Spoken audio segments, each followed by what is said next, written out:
Workout කරනකොට දාන්න හොඳම සපත්තු జాතිය මොකද්ද? කතා කරමු ඒ ගැන. ඩෙඩ් ලිෆ්ට් එකක්, ස්ක්වොට් එකක් වගේ වර්කවුට් කරනකොට බැලන්ස් එක තමයි ගොඩක්ම වැදගත්.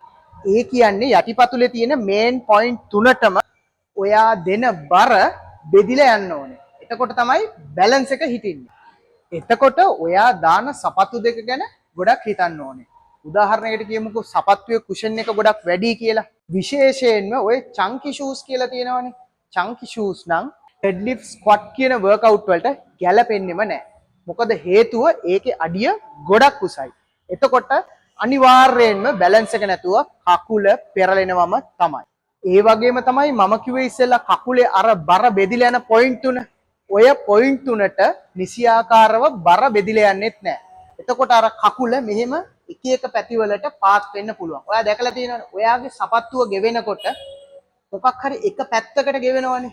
ඔයා ගොඩක් අඩිය උස සපත්තුව දැම්මොත් මොකද වෙන්නේ? ඔයා ස්කොට් එක හරි ඩෙඩ් ලිෆ්ට් එක හරි ගහනකොට කකුල ඒ පැත්තට පාත් වෙනවා. එතකොට පාත් වුනහම ඔයාගේ ඇඟේ ඉම්බැලන්ස් වෙනවා. අනිත් එක තමයි සපත්තුවේ අඩිය ෆ්ලැට් වෙන්න ඕනේ. ඔයා දැකලා තියෙනවනේ සපත්තුවේ අඩිය නිකන් බෝට්ටුව වගේ කර්ව් එක වගේ තියෙන්නේ. අන්න ඒ සපත්තු ගැලපෙන්නේත් නැහැ. අර රනින් ෂූස් කියලා කියන්නේ. අන්න ඒව ගැලපෙන්නේත් නැහැ. මොකද හේතුව එතනදි කකුල හරියට ග්‍රවුන්ඩ් වෙන්නේ නැහැ.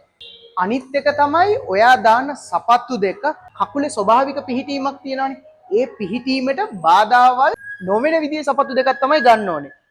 උදාහරණයකට කිව්වොත් ඔයාගේ කකුල ඇඟිලි හරිය ඉස්සරහ ටිකක් පළල්නේ.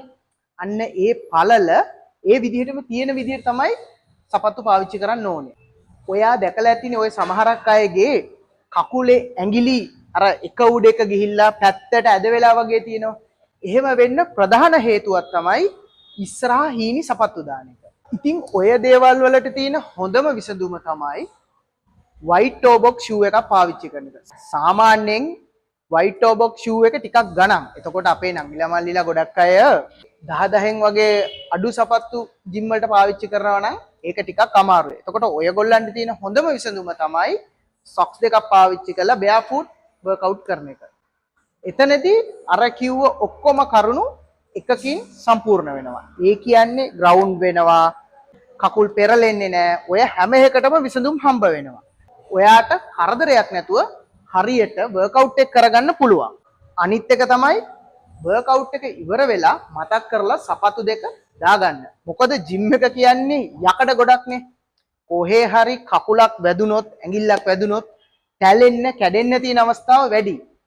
ඒක නිසා ඔයා කරපු වර්කවුට් එක ඉවර වෙච්ච ගමන් ආපහු සපත්තු දෙක දාගන්න. Safety first.